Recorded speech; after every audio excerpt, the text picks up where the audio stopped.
নমস্কার। এখন আমরা স্ট্যান্ডার্ড 4-এর বাংলা জন্মভূমি প্রশ্নগুলিতে আলোচনা করে নেব। আমরা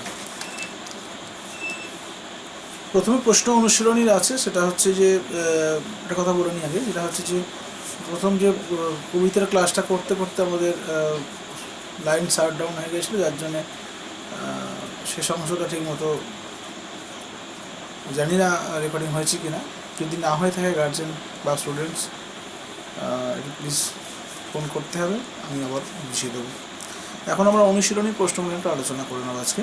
তো প্রথম প্রশ্ন হচ্ছে দুই একটি বাক্যে উত্তর দাও। আমাদের একটু কথা জেনে নিতে হবে, যখন দুই একটি বাক্যে উত্তর দিতে বলবে তখন আমরা শুধু কখনো কবিতার নামটা উল্লেখ করে শুধুমাত্র একটা কি দুটো সেন্টেন্সের মাধ্যমে উত্তরটা আমরা দিয়ে দেবো। যখন তিনটে কিংবা চারটি বাক্যে উত্তর চাইবে তখন অবশ্যই কবিতার নামটা বলে উত্তর দিতে হবে, প্রয়োজনে কবির নামও বলতে হবে। আর যেখানে রচনাধর্মী যে প্রশ্নগুলো থাকবে সেগুলোর ক্ষেত্রে কবিতার নাম এবং কবির নাম অবশ্যই উল্লেখ করতে হবে প্রথমে। তো স্টুডেন্টস, আমি একটা কথা বলি, অনেক সময় তোমরা বলো যে বড় প্রশ্ন করতে পারছি না। তো আমি বুঝি না বড় প্রশ্ন কেন করতে পারো না। বড় প্রশ্ন মানে আমাদের সময় যে পড়াগুলো হতো, যে একটা প্রশ্ন থাকতো 6 নম্বরের কি 10 নম্বরের, সেরকম তো নয়। তোমাদের 5 নম্বরের রচনাধর্মী প্রশ্ন, তার মধ্যে আবার 3-4টে প্রশ্ন থাকে, মানে প্রত্যেক প্রশ্নের মান থাকে 1 কি 2। সুতরাং 2-3টে শর্ট কোশ্চেনকে মিলিয়ে একটা বড় প্রশ্ন হয়। তো সুতরাং আমি চাইবো বড় প্রশ্নগুলো তোমরা নিজেরা লেখো, প্রয়োজনে আমি তোমাদের বুঝিয়ে দেব, কিন্তু বড় প্রশ্নের উত্তরগুলো তোমরা লিখে আমাকে দেখাও। তো প্রথম শর্ট কোশ্চেনে কি বলছে, যে আমাদের এই বসুন্ধরা কোন কোন সম্পদে ভরা। তো স্টুডেন্টস, তোমরা এগুলো করতে পারবে। প্রথম লাইনে আছে ধন ধান্য পুষ্পে ভরা আমাদের এই বসুন্ধরা। তাহলে ধন, ধান্য, পুষ্প এই সম্পদে ভরা। সকল দেশের সেরা দেশ কোনটি? এই বসুন্ধরার মধ্যে সকল দেশের সেরা দেশ হলো আমার জন্মভূমি ভারতবর্ষ। নেক্সট, আমার জন্মভূমি দেশটি কেমন। আমার জন্মভূমি, ওই প্রথম প্রশ্নটাই ঘুরিয়ে দিয়ে হবে। এখানে শর্ট কোশ্চেন যেহেতু বেশি বলা যাবে না, তাই আমার জন্মভূমি ভারতবর্ষ ধন ধান এবং পুষ্পে ভরা। হ্যাঁ, এখানে আমার দেশ স্বপ্ন দিয়ে তৈরি এবং স্মৃতি দিয়ে ঘেরা, এটুকু বললেই হবে। নেক্সট হচ্ছে কবি কোন দেশকে সকল দেশের রানী বলেছেন। কবি আমার জন্মভূমি ভারতবর্ষকে সকল দেশের রানী বলেছেন।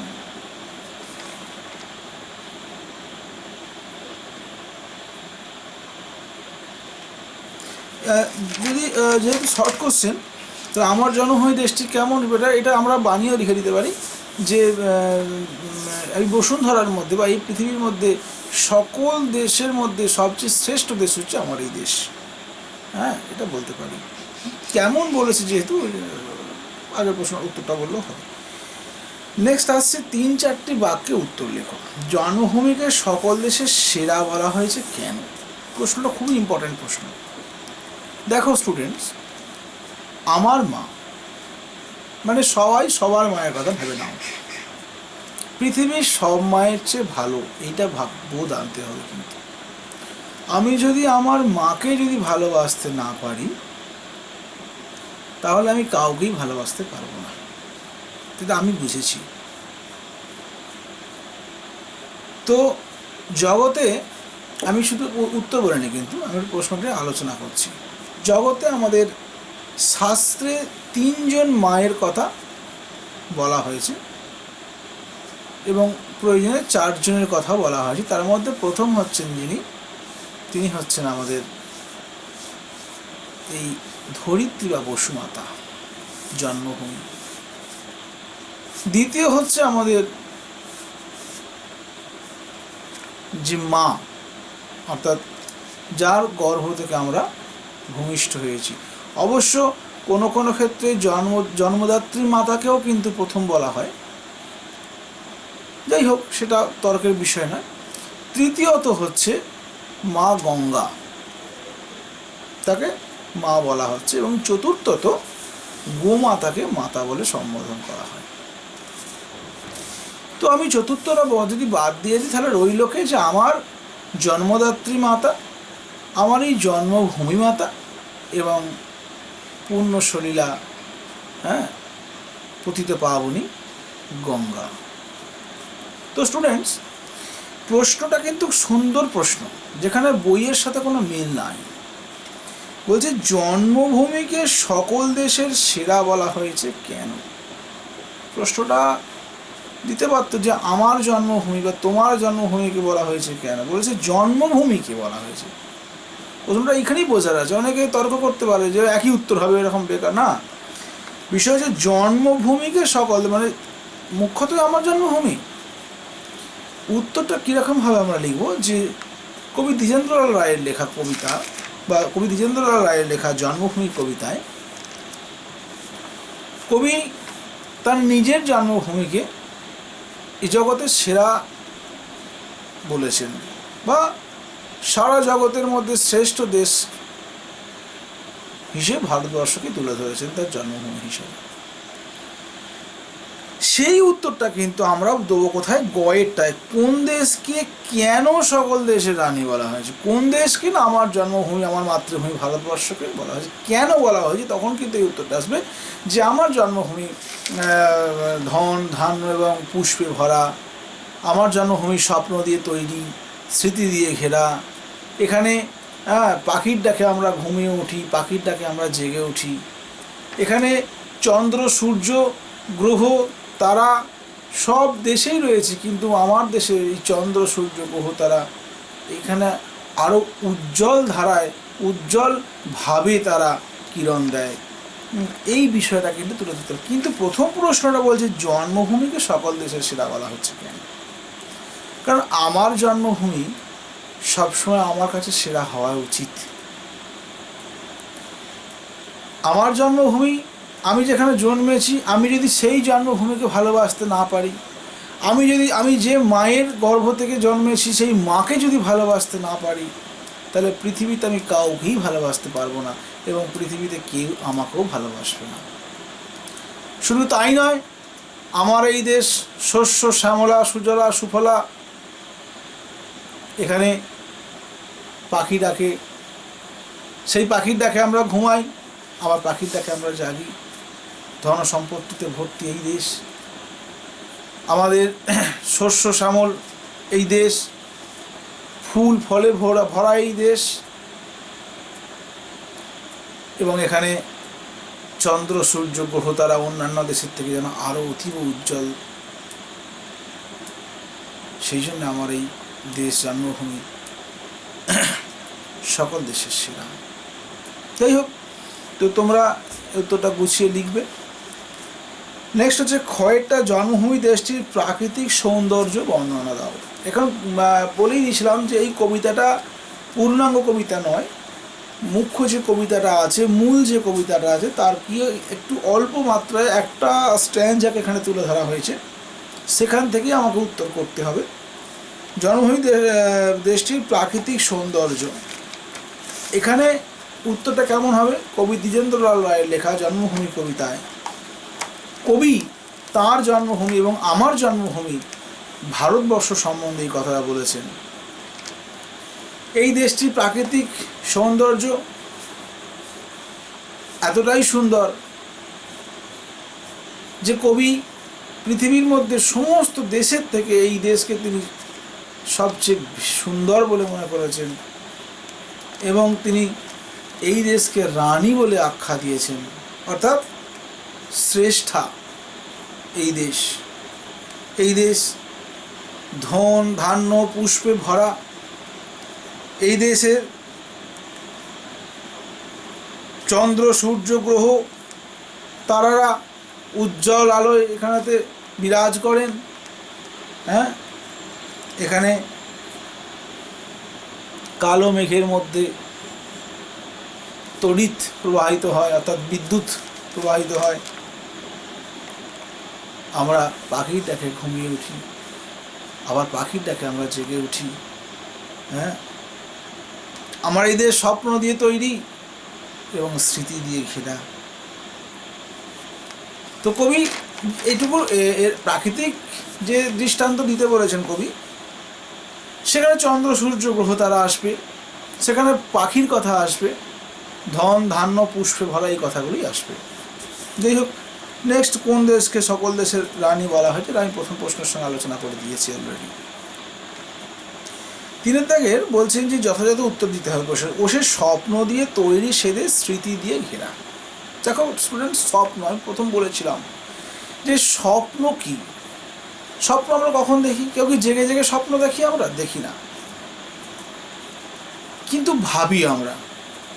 আমাদের জীবনে আশা হয় অনেক, আমরা স্বপ্ন দেখছি, আমরা যেগুলো আমাদের বাস্তবে ঘটে না সেই সব বিষয়ের ওপর থেকেই বেশিরভাগ আমরা স্বপ্ন দেখি।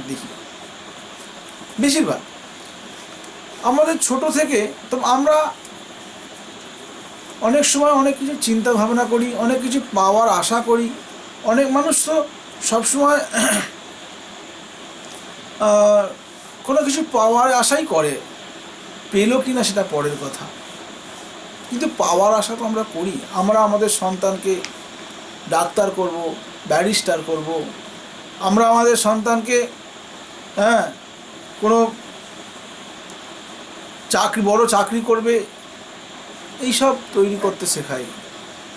খুব কম মানুষকে দেখেছি তিনি বলবেন যে আমার সন্তান যেন প্রকৃত মানুষ হয়, তিনি যেন দেশের যোদ্ধা হয়, তিনি যেন, বা যদি মা তার সন্তানকে বলে তাহলে সে যেন ভগবানের বড় ভক্ত হয়। এইসব আমি খুব কম শুনেছি।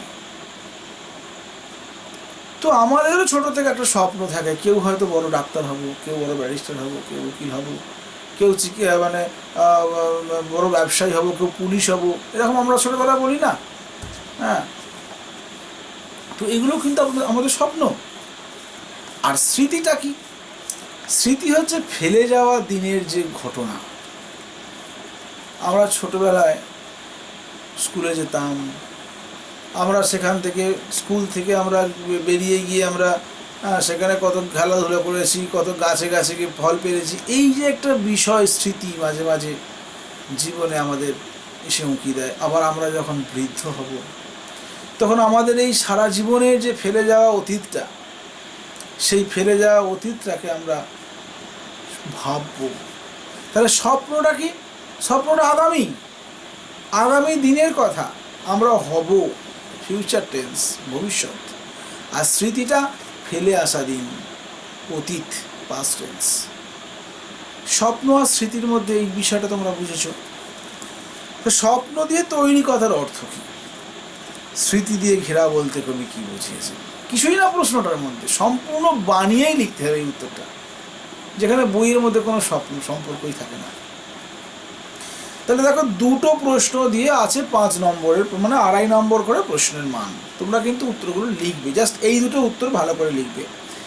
নেক্সট হচ্ছে তোমার জন্মভূমির নাম লেখো, তার সম্পর্কে তোমার অনুভূতি লিপিবদ্ধ করো। এটা কিন্তু তোমরা, এই প্রশ্নটা আমি লিখিয়ে দেবো তোমাদের। তোমার জন্মভূমির নাম লেখো, আমার জন্য ভারতবর্ষ, তার সম্পর্কে তোমার অনুভূতি। স্টুডেন্টস, আমি যদি কিছু মনে করবেন, আমি তোমাদের সামনে বলছি, কথা বলা উচিত নয়। আমি যদি কোনো বড় মানুষকে এই প্রশ্নটা জিজ্ঞেস করি, এটা কিন্তু বই পড়ে হবে না, এই উত্তরটা বই থেকে হবে না। আমার জন্মভূমি ভারতবর্ষ, সেই জন্মভূমি সম্পর্কে তার অনুভূতি। আমি যদি কোনো বয়স্ক মানুষকে জিজ্ঞেস করি, আমি যদি কোনো শিক্ষিত মানুষকে জিজ্ঞেস করি, আমি যদি কোনো সমাজে প্রতিষ্ঠিত ব্যক্তিকে জিজ্ঞেস করি যে আপনার জন্মভূমি সম্বন্ধে আপনার অনুভূতি ব্যক্ত করুন, এই প্রশ্নটা তিনি শোনার পর অন্তত আধ ঘন্টা ভাববেন আগে। হ্যাঁ, তা এই যে প্রশ্নটা দেওয়া হয়েছে, আমি তোমাদের লিখতে বলবো না। জন্মভূমি সম্পর্কে তোমার অনুভূতি, তোমরা ক্লাস 4-এ পড়ো, তোমাদের জন্মভূমি সম্বন্ধে এখন কি অনুভূতি হয়েছে? ভারতবর্ষ সম্বন্ধে তোমরা কি জেনেছো? এখনকার মা, এখনকার বাবা, ডোন্ট মাইন্ড, তারা বেশিরভাগ সময়টায় চায় যে শুধু আমার সন্তান থাকে যেন দুধে ভাতে, পরের সন্তানটা সে খেতে পেলো কিনা কেউ চায় না, দেখে না। ভারতবর্ষে কত মানুষ নিরক্ষর আছে, ভারতবর্ষে কত মানুষ না খেয়ে পড়ে আছে, ভারতবর্ষে কত বালক কত কম বয়সী মানুষ অনাহারে অসহায় অবস্থায় রয়েছে, সে খবর কেউ রাখে না। শুধু আমার সন্তানটা ভালো থাকুক বাবা মা চাইছে, কিন্তু আরেকজনের সন্তান সে খেতে পায় না, এই খোঁজ কেউ রাখছে না। সেখানে সংবাদ মাধ্যমও যায় না, আর সেখানে কোনো বিশিষ্ট ব্যক্তিরাও কিন্তু যায় না, ওরা আছে অন্ধকারে থাক। তো সুতরাং আমরা ভারতবর্ষ সম্বন্ধে কী জানি? আগেকার দিনে দেখেছিলাম ঠাকুমার দিদিমারা সব নাতি নাতনিদের কাছে নিয়ে রামায়ণ মহাভারতের গল্প বলতেন। ভারতবর্ষের যে দুটো বড় বড় মহাকাব্য রামায়ণ মহাভারত, সে সম্বন্ধেই তো অর্ধেক লোক কিছু জানে না। তো বিষয় হচ্ছে, এই প্রশ্নটা আমি লিখিয়ে দেবো, ভারতবর্ষের সঙ্গে ওর জন্য অনুভূতি। আজকে তোমরা শুনতে পাবে চীনের সঙ্গে ভারতবর্ষের একটু ঠান্ডা লড়াই চলছে।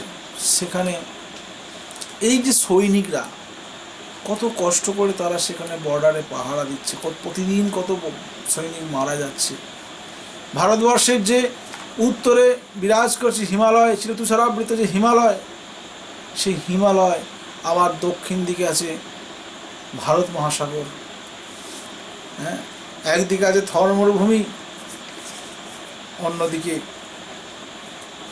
প্রতিবেশী দেশ বাংলাদেশ। এরা একদিকে আছে বঙ্গোপসাগর, একদিকে আরব সাগর। ভারতবর্ষের যে বর্ডার, যেখানে শক, হুন, দল, পাঠান, মোগল একসাথে ভারতবর্ষে এসে ভারতবর্ষকে ধ্বংস করে দিয়ে গেছে, ভারতবর্ষকে শেষ করে দিয়ে গেছে, কিন্তু শেষ করতে পারেনি, ধ্বংস করতে পারেনি। ভারতবর্ষ ওখানে তার মাথা তুলে দাঁড়িয়ে আছে। ভারতবর্ষ আজও তার মাথা তুলে দাঁড়িয়ে আছে। কে ভারতবর্ষে অত্যাচার করেনি? ভারতবর্ষের ময়ূর সিংহাসন থেকে শুরু করে, কোহিনূর হীরক থেকে শুরু করে, সব তো ভারতবর্ষ থেকে নিয়ে চলে গেছে।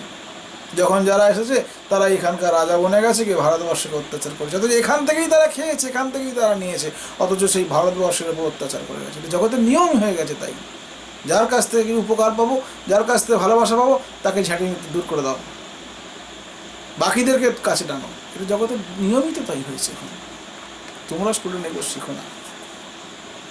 শক, হুন, দল, পাঠান, মোগল, ইংরেজ কে না এসেছে ভারতবর্ষে? ভারতবর্ষের সমস্ত সম্পত্তিকে তারা হরণ করে নিয়ে গেছে, তারা ভারতবর্ষের সমস্ত ধর্মীয় স্থানগুলোকে তারা নষ্ট করে দিয়ে গেছে। ভারতবর্ষের শিক্ষা, ভারতবর্ষের ঐতিহ্য, ভারতবর্ষের সংস্কৃতি তারা ধূলিসাৎ করে দিয়ে গেছে। কিন্তু ভারতবর্ষ, তারা সবাই চলে গেছে, কেউ আর বেঁচে নেই, কিন্তু ভারতবর্ষ আজও তার মাথা তুলে দাঁড়িয়ে আছে। তো এই জন্য বলছি যে ভারতবর্ষের যে সম্বন্ধে যে অনুভূতি, এটা আমি তোমাদের পরে গুছিয়ে লিখিয়ে দেবো। নেক্সট প্রশ্ন হচ্ছে, এমন দেশটি কোথাও খুঁজে পাবে না কো তুমি, দেশটি কেমন? এমন দেশটি আর কোথাও খুঁজে পাওয়া যাবে না কেন? উত্তর আসলে একই। দেশটি কেমন? দেশটি আমার দেশ ভারতবর্ষ, কবি দ্বিজেন্দ্রলাল রায়ের বসুন্ধরা জন্মভূমি কবিতা থেকে উদ্ধৃত অংশটি নেওয়া হয়েছে। দেশটি কেমন? এই দেশটি, আমার দেশটি ধন ধান এবং পুষ্পে ভরা এই দেশ। আর কোথাও খুঁজে পাওয়া যাবে না কেন? ওই একই উত্তর, জাস্ট সার অংশটা যেটা আমি প্রথমে আলোচনা করেছি, ওই যে দুইয়ের দাগের কয়েকটা, কোন দেশকে কেন সকল দেশের রানী বলা, ওই একই উত্তর। যেখানে পাখির ডাকে সবাই ঘুমিয়ে উঠি, আমরা পাখির ডাকে আমরা জেগে উঠি, আমরা এখানেতে ধন ধান্য পুষ্পে ভরা দেশের মধ্যে বাস করি। আমাদের এখানে চন্দ্র, সূর্য, গ্রহ তারা উজ্জ্বলভাবে এখানে বিরাজ করে। এখানে কালো মেঘের মধ্যে তড়িৎ খেলে যায়। হ্যাঁ, এই যে বিষয়গুলো, স্বপ্ন দিয়ে তৈরি দেশ, স্মৃতি দিয়ে ঘেরা, এই বিষয়টাই বলতে হবে। অ্যাকচুয়ালি সারসংক্ষেপ যেটা, সেটাই উত্তর। নেক্সট আমরা চলে যাব 4 দাগ। নিচে কতগুলি বক্তব্য দেওয়া আছে, যেগুলো ঠিক তার পাশে টিক চিহ্ন দেবে, তোমরা করতে পারবে। তবুও ক্লাস একটুখানি আমি আলোচনা করে দিই। আমাদের দেশ পৃথিবীর সকল দেশের চেয়ে শ্রেষ্ঠ। রাইট। পৃথিবীতে আরও এমন দেশ আছে কাটা, আমরা পাখির ডাকে ঘুমাই। রাইট। আকাশে বজ্রবিদ্যুতের এমন খেলার কোথাও দেখা যায় না। হ্যাঁ, রাইট। আমরা পাখির ডাকে জেগে উঠি। রাইট। ছক থেকে শব্দ তৈরি করে বাক্য রচনা। দেখো কি সুন্দর দেওয়া আছে, মহা আছে, পরে নিচে দেওয়া আছে দেশ, রানী, জন। ওদিকে যে মহা আছে, ভারত, কাল, দেব। এটা হচ্ছে মহাদেশ, মহারানী, মহাজন, মহাভারত, মহাকাল, মহাদেব। এগুলো দিয়ে বাক্য রচনা করতে হবে। মহাদেশ, আমাদের পৃথিবীতে 7টি মহাদেশ আছে। মহারানী, মহারানী ভিক্টোরিয়া ভারতবর্ষে রাজত্ব করেছিলেন। মহাজন, মহাজনের দেখানো পথে আমাদের চলতে হবে, মহাজনদের দেখানো পথে আমাদের এগিয়ে যেতে হবে, এরকম। মহাভারত, মহাভারত ভারতবর্ষের অন্যতম শ্রেষ্ঠ মহাকাব্য। মহাকাল,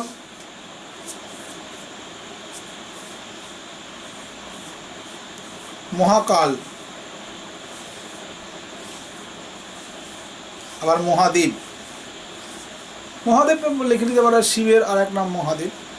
আর মহাকাল, মহাকাল ভগবান মহাকাল রূপ নিয়েই তিনি অসুর নিধন করেছিলেন বলা যেতে পারে। ভগবান অবশ্য বলা যাবে না, দেবতা বলতে হবে। নেক্সট শূন্যস্থান পূরণ। বসুন্ধরা, এই বসুন্ধরা সুশোভিত, এই দেশ স্মৃতি দিয়ে ঘেরা, ভারতবর্ষ আমার জন্মস্থান, আজ চন্দ্রগ্রহণ, স্বপ্ন দিয়ে তৈরি আমার দেশ। নেক্সট আমরা চলে যাবো ব্যাকরণে। এখানে প্রতিশব্দ আছে, পদান্তর আছে, তোমরা 9 দাগেরটা করে নেবে। ধনধান্য পুষ্প ভরা আমাদের এই বসুন্ধরা, ভারতবর্ষ আমাদের জন্মভূমি, দিনে সূর্য ও রাত্রিতে চন্দ্র দেখা যায়। বাকি যেগুলো আছে প্রতিশব্দ, পদান্তর এবং বিপরীত শব্দ, এগুলো যখন ব্যাকরণ আমরা করব তখন আমরা এগুলো আলোচনা করব। তো এখন এই পর্যন্তই। সকলে সুস্থ থাকো, ভালো থাকো, গার্জিয়ানস আপনারা সকলে ভালো থাকো। নমস্কার।